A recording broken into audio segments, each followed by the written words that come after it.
प्रेम से बोलो श्री राम। सदगुरु स्वामी शांति प्रकाश महाराज से किसी ने पूछा, गुरु महाराज जी बता रहे थे अपने सत्संग में कि भगवान कैसे रीझता है, भगवान कैसे रीझता है। स्वामी जी ने कहा कि आप कैसे रीझते हो। तो अमुक व्यक्ति ने कहा कि स्वामी जी कोई प्रेम करे तो मुझे बहुत अच्छा लगता है, कोई प्यार करे बहुत अच्छा लगता है, मैं रीझ जाता हूँ। एक स्वाभाविक क्रिया है, सबको प्रेम अच्छा लगता है।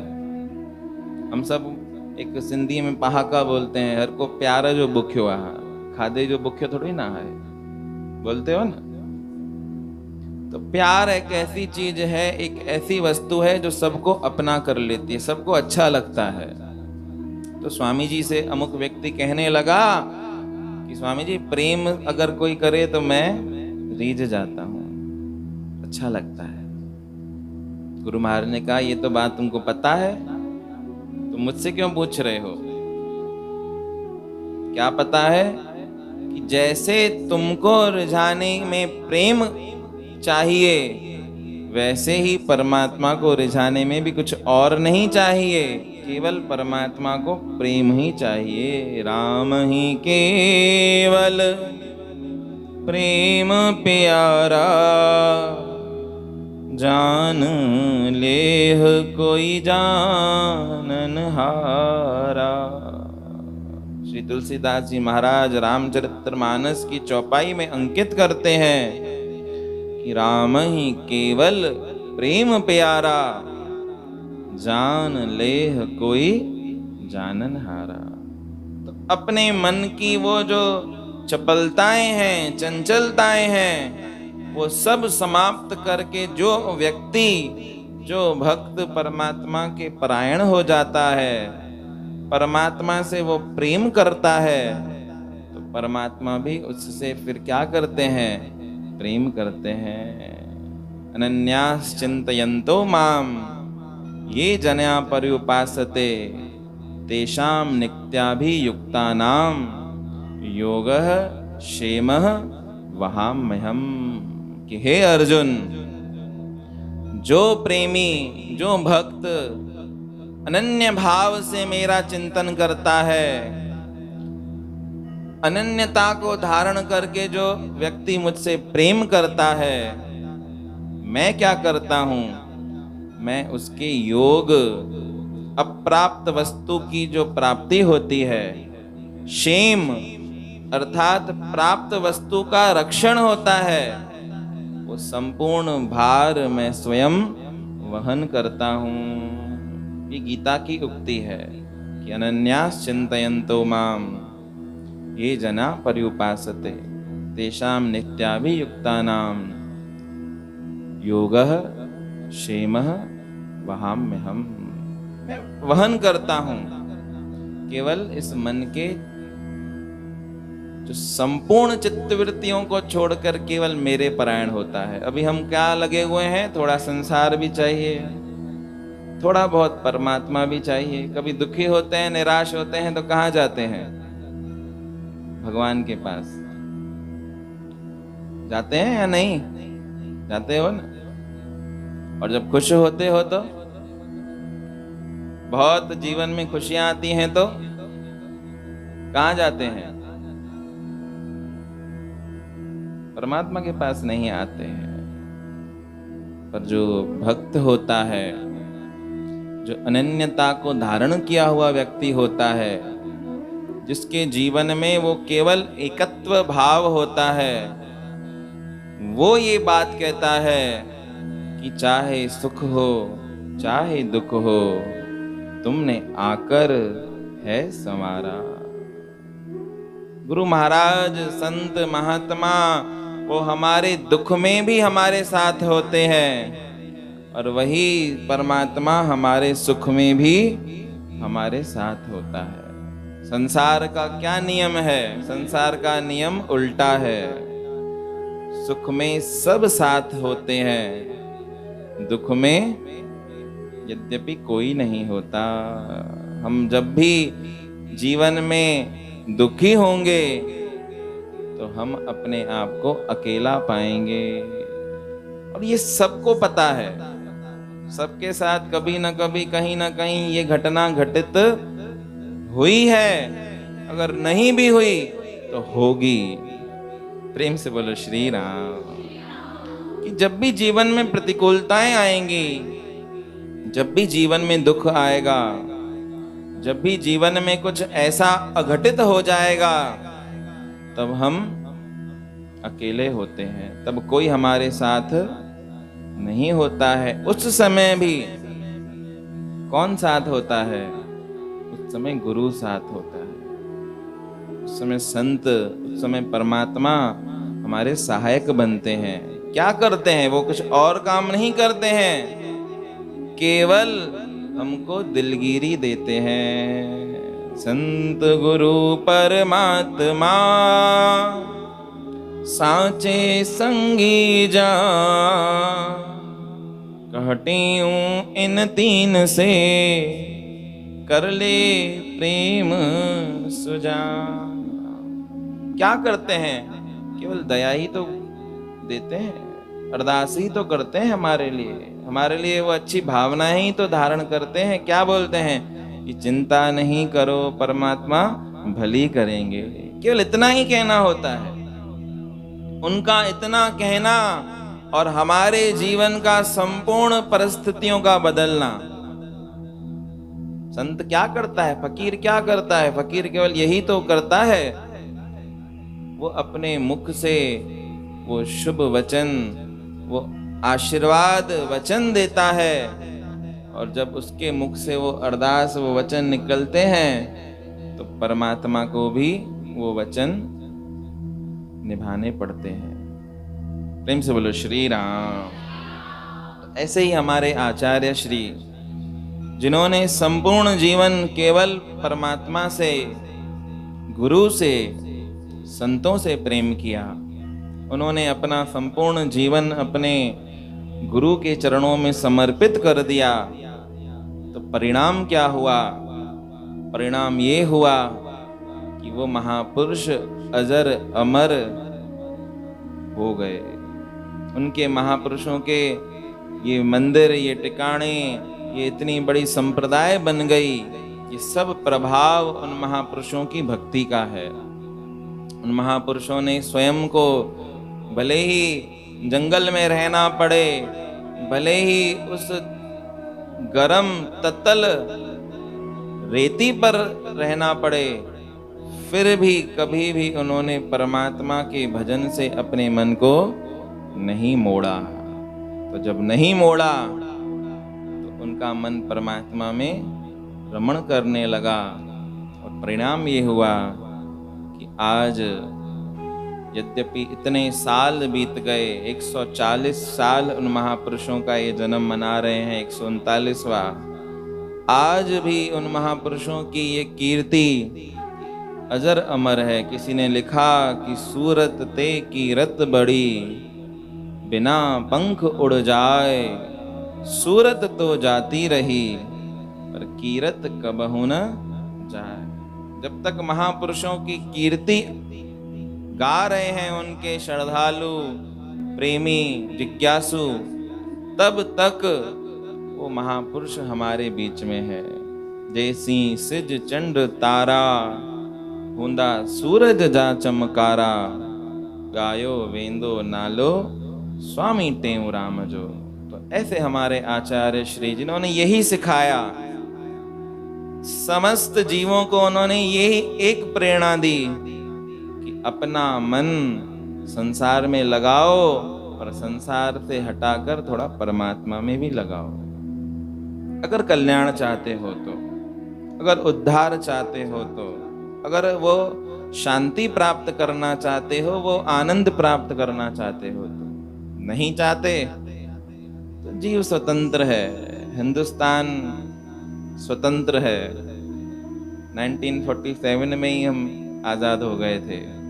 किसी का कोई बाध्यता के ऊपर ये नाम भजन नहीं होता है, जबरदस्ती किसी से नाम नहीं जपवा सकते हैं। ये तो तभी होगा जब हमारे ऊपर वो कृपा होगी कि ये रस जब हम चखेंगे। शराब जब पीते हैं तो पहली बार में थोड़ी ना पूरी बोतल खाली करते हैं। करते हैं क्या? नहीं करते। पहले तो थोड़ी पीते हैं। कब उसमें रस आने लगता है पता नहीं चलता है। पहले पहले तो केवल जाकर बैठते हैं। पहले पहले तो केवल जाकर बैठते हैं। कोई कहता है अरे भाई क्यों बैठे हो, तो हम जवाब देते हैं कि मैं पीता थोड़ी नहीं हूं, मैं केवल बैठता हूं। मैं पीता नहीं हूं, मैं केवल बैठता हूं। और वो बैठना कब पीने में परिवर्तित हो जाता है, वो पीना कब आदत में परिवर्तित हो जाता है, पता नहीं चलता। ये तो है साधारण एक रस की बात, साधारण एक आदत की बात। यही आदत अगर भगवान के नाम की पड़ जाए तो संत कहते हैं कि जाम पर जाम पीने से क्या फायदा, रात को पी सुबह को उतर जाएगी। हरि नाम का जाम पी के तो देख, उम्र सारी नशे में गुजर जाएगी। प्रभु परमात्मा के नाम का जो रस है वो एक बार चखे तो देखें, एक बार पी के तो देखें। तो जो साधारण रस हैं ये किसी काम के नहीं लगेंगे। यद्यपि जो रस सदगुरु टेंगुराम जी महाराज ने पिया, जो रस श्री गुरु नानक देव जी ने पिया, या बहुत बड़े बड़े भक्त कबीरदास, नामो भगत, जितने बड़े बड़े भगत हैं, मीराबाई, सूरदास, इन्होंने भी तो यही रस पिया था ना। सदगुरु स्वामी टेंगुराम जी महाराज को कितना रोका गया, सबने बोला कि रुक जाओ, भगवान का भजन नहीं करो। उल्टी बात है, सिंधी में कहना उबती गाला है। हमको संत बोलते हैं भगवान का भजन करो। 24 घंटे आपको मिले हैं तो उसमें से 2-4 घंटे बहुत बड़ा हो गया, नहीं 2-4 घंटे बड़ा हो गया। एक घड़ी आधी की पुण्य आद, तुलसी संगत साध की कटे कोट अपराध, ऐसा संतों का कहना है।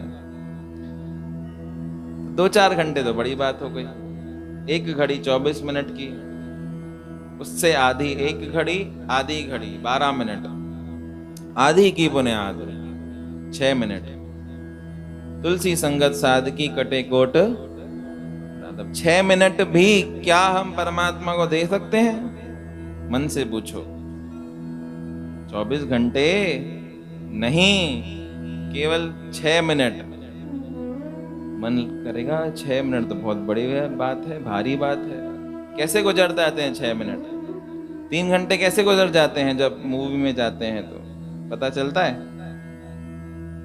अपने दोस्त यार परिवारों से जब हम चर्चाएं करते हैं, इधर उधर की बातें करते हैं, कैसे गुजर जाता है समय, पता चलता है? नहीं चलता ना। 6 मिनट केवल परमात्मा को देने हैं। मन से लड़ाई करना, विचार करना, क्या हम दे सकते हैं? मन कहेगा 6 मिनट तो बहुत बड़ी है, बहुत बड़ी बात लगेगी। केवल 6 मिनट। अब गुरु महाराज जी के जीवन में उल्टी बात थी। उन संतों महात्माओं के जीवन में उल्टी बात होती है। उनको कहा गया कि परमात्मा के भजन से थोड़ा निकल जाओ, थोड़ा व्यवहार भी तो देखो। हमको कहते हैं क्या व्यवहार ही व्यवहार देखते रहोगे, थोड़ा परमार्थ भी तो करो। उन भक्तों को कहते हैं थोड़ा व्यवहार भी करो, थोड़ा भगवान की तरफ आप हमेशा रहते हो, थोड़ा हमारी तरफ भी तो, हमको भी तो समय दो। गुरु महाराज जी कहते हैं हमको नहीं देना है। प्रेम से बोलो श्री राम। तो उल्टी बात हो गई ना। 6 मिनट भी देना बहुत बड़ी बात है हमारे लिए। सच्चे मन से, सच्ची श्रद्धा से, कि उन 6 मिनटों में फिर केवल परमात्मा और मैं, केवल गुरु और मैं, केवल संत और मैं, केवल गुरु का नाम और मैं, बहुत बड़ा हो जाएगा। 6 मिनट भी अगर सच्ची श्रद्धा और सच्चे विश्वास से दिन का दे दिया तो कोई बड़ी बात नहीं है कि वो 6 कब 60 में बदल जाएंगे, 60 कब 24 घंटे में बदल जाएगा, इसमें टाइम नहीं लगेगा, केवल 6 मिनट की बात है, पर वो भी दे ना, जब कहने में तो बहुत थोड़ा लगेगा, 6 ही तो दे सकते हैं। अब 6 मिनट में हर मिनट में घड़ी देखेंगे, हर 30 सेकंड में आंखें खुलेगी और घड़ी देखेंगे, अरे अभी 30 सेकंड ही हुए हैं, अभी अभी है ना 1 मिनट ही हुआ है, अभी 3 मिनट ही हुए हैं, गिन गिन के नाम जपते हैं। नहीं, हर एक क्रिया कैसे करते हैं? परमार्थिक क्रिया को जब भी करेंगे तो उसमें गिनती लागू होती है। प्रेम से बोलो श्री राम। पर किसी भक्त ने क्या सुंदर बात लिखी कि इस बात को देखकर मैंने माला तोड़ दी। इस बात को देखकर, सोचकर, विचार कर कर मैंने माला तोड़ दी कि वो जो अगणित है, असीमित है, उसका भजन क्यों मैं सीमित शब्दों में करूं, क्यों गिनकर करूं? वो खुद जिसकी कोई गिनती ही नहीं है, उसको 108 दफा जरूरी है कि गिनना ही है। 109 कर लोगे तो क्या पाप हो जाएगा क्या? परंतु 108 में भी नानी याद आ जाती है। सबसे दुख्या काम है, सिंधी में जो ना दुख्यो कम है, सबसे कठिन काम है भजन करना, सबसे कठिन काम है। किसके लिए? हम सब के लिए। और यही भजन जब संत महात्मा करते हैं तो वही राम साधु कहे, वही कहे संसार। राम राम सबको कहे, पर कहने को विचार। सबसे मुश्किल काम संसार का क्या है? मन बोलेगा भजन करना, अपने मन को भजन में प्रवृत्त करना। ये संसार का सबसे मुश्किल काम है। किसके लिए? हम साधारण लोगों के लिए। 6 मिनट की बात बोली ना, मैं तो कहता हूं 1 मिनट भी नहीं कर पाओगे। करके देखना, चैलेंज देता हूं आपको। 1 मिनट में 60 सेकंड होते हैं ना, 60 सेकंड केवल आंखें बंद कर लेना और मन से कहना कि ये 60 सेकंड भगवान के हैं, केवल भगवान के, और किसी के नहीं है। 60 सेकंड भी नहीं देता है हमारा मन बिना अभ्यास के। और उसी मन को धीरे धीरे रे मना, धीरे सब कुछ होए, माली सींचे 100 घड़ा, रुत आवे फल होए। धीरे धीरे अभ्यास में डालोगे तो वो करत करत अभ्यास से जड़मत होत सुजान, रसरी आवत जाते सिल पर पड़त निशान। इसलिए संत बोलते मन लगे या न लगे, तुम नाम जपते रहो, तुम भजन करते रहो, तुम भगवान की भक्ति करते रहो। मन कहाँ जाएगा? मन लौटकर यहीं आएगा। तुम लगे रहोगे तो वो मन भी लग जाएगा। बालक होता है छोटा, छोटे बालक होते हैं ना 1-2 साल के, अब उनको कैसे सिखाते हैं? उनके जो माता पिता होते हैं आजकल के, वो कैसे सिखाते हैं? वो स्वयं पहले करते हैं। किसी को अब यहाँ पर जैसे आते हैं ना हमारे पास सतनाम साखी करने, या तो पहले स्वयं माथा टेकते हैं कि ऐसे माथा टेको। करते हैं या नहीं? ऐसे करते हैं ना, स्वयं मुख से बोलते हैं सतनाम साखी। जैसे देखो मैं बोल रहा हूँ सतनाम साखी, आप भी बोलो। अरे मैं आपको बता रहा हूँ कि ऐसा करते हैं। प्रेम से बोलो श्री राम। तब होता क्या है कि जैसे माता पिता करते हैं, हमारे अभिभावक जो करते हैं, वैसे ही बच्चा स्वयं भी करने लगता है। मन भी क्या है? मन भी तो हमारा बालक ही है, बच्चा ही है। मन क्या है? बच्चा है। अब हम स्वयं मन को क्या दिखाएं कि मैं कर रहा हूं? मन को जब ये बात पता चलेगी ये बंदा स्वयं कर रहा है, तो मन भी क्या करेगा? 1 बार नहीं करेगा, 2 बार नहीं करेगा, 3 बार नहीं करेगा, 4थी बार से करना शुरू कर देगा। पर हमको तो रहना है ना उस बात पे। ऐसा थोड़ी कि मन नहीं कर रहा है तो हम भी नहीं करेंगे। बालक ने नहीं किया तो फिर हमने भी छोड़ दिया। ये तो समझदारी नहीं है ना। बालक का काम है चंचलता। एक बच्चा आया कल मेरे पास, बच्चा नहीं बच्ची आई, उसकी माता पिता आए, बोल रहे बहुत मस्ती करती है, आप दया करो कि मस्ती कम करे। मैंने कहा ये मस्ती नहीं करेगी तो आप और मैं करेंगे क्या? उस बच्चे का काम है मस्ती करना, यही तो करेंगे, यही तो दिन है इनके करने के, करने दो। बोला फिर गिर जाते हैं, लग जाती है, चुप है, लगने दो, गिर गिर कर तो सीखेंगे। अगर गिरेंगे ही नहीं तो पता कैसे चलेगा? गिरेंगे, थोड़ा दर्द होगा, क्या है, बच्चा है, रिकवर हो जाएगा, उसमें कौन सी बड़ी बात है। हमने भी तो बचपन में खेला ही है ना, खेला कूदा सब किया है ना, गिरे हैं, चोटें खाई हैं, फिर बड़े हुए हैं ना। प्रेम से बोलो श्री राम। आजकल के बच्चे तो ये बहुत, दो चार ही बच्चे ऐसे हैं जो चोटें खाते हैं। मैंने तो आजकल के बच्चों को चोट खाते हुए ही नहीं देखा, क्योंकि बाहर जाते ही नहीं है ना। ये एक्टिविटी जो है बाहर की, ग्राउंड की एक्टिविटी तो जीरो हो गई है, सारा दिन केवल क्या है, अब बच्चा खाना भी खाता है तो खेलता भी है, तो सब काम किस में करता है? मोबाइल में। ये आप जो करते हो ना, इसमें बहुत अपने आप को वो समझते हो कि बहुत अच्छा काम कर रहे हैं, अच्छा नहीं कर रहे हो। ये बच्चों के जीवन के साथ आप खिलवाड़ कर रहे हो। प्रेम से बोलो श्री राम। आपको लगा कि मुझे अमुक काम है, बच्चा मेरा माथा नहीं खाए, तो उसके हाथ में ये खिलौना थमा दिया, बच्चा शांति से बैठ गया। ये उसका जो डेवलपमेंट है वो ही आपने रोक दिया। प्रेम से बोलो श्री राम। ये दूसरा विषय है, इसमें हम नहीं पढ़ेंगे। हर कोई अपने अपने बच्चे हैं, तुम्हारे बच्चे हमारे थोड़े नहीं है, तुम जानो तुम्हारा काम जाने, सब अपने आप समझदार हो।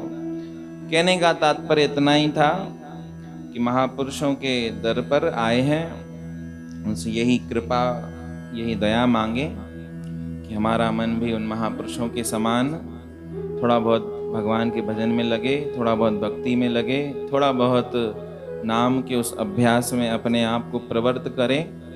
थोड़ा थोड़ा भी करेंगे। एक और घटना मैं आपको बताता हूँ, 2 मिनट में समझ जाओगे कि जब गुल्लक होती है, जब हम छोटे थे तो वो गुल्लक में 1 रुपया डालते थे। बहुत बार बताया है, फिर एक बार बता देता हूँ। वो 1 रुपया, 2 रुपया, 5 रुपया, 10 रुपया डाला है ना गुल्लक में, किस किस ने डाला है? लगभग सबने ही डाला है। बचपन में माता पिता होते थे, वो देते थे। उस जमाने में 1 रुपया नहीं चलता होगा तो 25 पैसे चलते होंगे, आने चलते होंगे, जो जिस प्रकार का समय था। तो सबने वो गुल्लक में, मिट्टी का गुल्लक था, उसमें डालते थे 1 रुपया, 2 रुपया, 5 रुपया, 10 रुपया, 50 रुपया, 100 रुपया। डालते डालते जब वो 6 महीने के बाद टूटता था तो कितने पैसे मिलते थे? कितने? जिसने 10 डाले तो उसको 1000 मिले, 100 डाले तो उसको ज्यादा ही लाख मिले। अब डाले कितने थे? थोड़े थोड़े ही डाले थे ना, और मिले कितने? बहुत सारे। अब बहुत सारे ऐसे इकट्ठे करने चाहो तो कितना परिश्रम लगेगा? माता पिता देंगे? नहीं देंगे। वही भक्ति के भी बीज आप उस गुल्लक में थोड़े थोड़े डालते जाओ, नाम के भी बीज उस गुल्लक में थोड़े थोड़े डालते जाओ। जब वो गुल्लक नाम का, भक्ति का, परमार्थ का, परमात्मा के प्रेम का टूटेगा तो उससे जो प्राप्त होगा वो बहुत बड़ा होगा। तो करत करत अभ्यास से जड़मत होत सुजान, रसरी आवत जात से सिल पर पड़त निशान। तो यही कृपा उन महापुरुषों से मांगें, यही कृपा, यही दया, यही अनुकंपा वो महापुरुष हम सबके ऊपर करें कि हमारा मन भी थोड़ा थोड़ा, धीरे धीरे उन महापुरुषों के चरणों में लग जाए। एकदम से नहीं, एकदम से लगेगा भी नहीं। प्रेम हमेशा थोड़ा होना चाहिए, जैसे बताया ना, दूज के चांद के समान। संसार का प्रेम ऐसा होता है, पहले पहले बहुत अथाह होता है। जब अट्रैक्शन होता है 2 लोगों के बीच में, या व्यवहार का जो प्रेम हम कहते हैं परस्पर, कैसे एकदम से बहुत आकर्षण होता है और वो धीरे धीरे फिर क्या हो जाता है, कम हो जाता है। संसारिक प्रेम में, परमार्थिक प्रेम में इससे उल्टा होता है। पहले ये सब चीजें नहीं अच्छी लगती हैं, नहीं अच्छी लगती हैं। जवानी का जोश होता है, संसार की चपलताएं इतनी होती हैं, इतने हमारा मन उसमें रता रहता है, ये सब कहाँ अच्छा लगता है। किसी को बोल दो सत्संग सुनो, अरे भाई अभी उम्र है क्या सत्संग करने की। किसी को बोलेंगे हम भजन करो सत्संग करो, तो बोलेगा अरे भाई अभी उम्र ही कितनी है, छोटे से हैं भजन करेंगे, ये तो बुड्ढों का काम है, ये तो बड़ी उम्र वालों का काम है। गुरु महाराज कहते हैं नाम जपने की कोई उम्र नहीं होती है, परमात्मा को प्राप्त करने की कोई उम्र। वो ध्रुव भगत 5 साल का था, जो ध्रुव भगत था ना, जिसने भगवान की प्राप्ति की, उस समय में वो 5 साल का था। 5 साल का बालक कैसा होता है। तो परमात्मा को प्राप्त करने की कोई उम्र थोड़ी नहीं। और सबसे बड़ी बात तो बुढ़ापा देखेंगे, ये किसने कह दिया आपको? बुढ़ापा देखोगे, ये क्या लिखवा के आए हो क्या? जवानी में नहीं मर सकते, मर गए तो फिर कौन सा बुढ़ापा, कौन सी बड़ी उम्र। जब जागो तभी सवेरा, अभी जाग जाओ तो अभी सवेरा, और अभी नहीं जागे तो रात्रि में तो सो ही रहे हो। तो इसलिए भगवान को प्राप्त करने के लिए ऐसा नहीं है कि बड़ी उम्र में ही करें, जब जागें, जब वो हमारी वृत्ति लग जाए। सदगुरु टेऊराम जी महाराज की वृत्ति थोड़ी ना बुढ़ापे में लगी, बचपन में ही लग गई ना। छोटी सी उम्र थी 6 साल की, उस 6 साल की उम्र में उन्होंने खिल्लू को बचा लिया था। कल सुना ना आपने, खिल्लू बालक जो था उसको बचा लिया। उस समय गुरु महाराज कितने साल के थे? 6-7 साल के। उस अवस्था में भी वो इतने प्रवीण थे, इतने भक्ति से भरपूर थे, जो वरुण देव आकर उनको कहने लगे कि बहुत समय हो गया है, आपसे मेलाप नहीं हुआ है।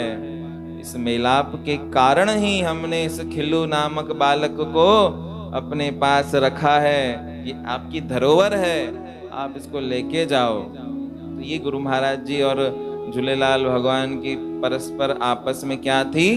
मित्रता थी, दोस्ती थी। वो दर्शन करने के लिए गुरु महाराज जी जब गए तो आप आसन पे बिठाया, और वो बात से सब हो गई, कल्याण हो गया, उस खिल्लू का नाम अमर हो गया। सदगुरु टेऊराम जी महाराज का नाम जब तक गाया जाएगा तब तक उस खिल्लू मल का नाम भी गाया जाएगा। इसलिए कहते हैं आप अमर चरित्र अमर, अमर आपका नाम, तब शरणागत भी अमर, धनगुरु टेऊराम। बेचारा वो तो गिर गया था पानी में, सिंधु दरिया में, गुरु महाराज ने बचाकर स्वयं भी अमर हो गए और उस खिल्लू को भी अमर कर दिया। गूंगा घनश्याम स्वयं भी गुरु महाराज अपना नाम अमर करके गए, और उस गूंगे घनश्याम का ब्यावर में जो रहता था उसका नाम भी अमर हो गया, भजन बन गए उसके ऊपर। गूंगो घनश्याम आयो, दुखड़ो दिल जो बुधायो, मन जी पुकार बुद्धि, सतगुर हो अर्ज अगायो, सतनाम साखी चवंदो, खिलंदो व्यो है न द्वारता। तो ऐसे गुरु महाराज हमारे, ऐसे हमारे आचार्य श्री, जिन्होंने मूक को भी वाणी दी है। मूक करता है गूंगा, उसको भी इस दर से वाणी मिली है। ऐसे इतिहास भरे पड़े हैं। तो ऐसी भावना रखें, अपनी सच्ची श्रद्धा रखें ऐसे गुरु में, तो हमारा कल्याण भी हो जाएगा।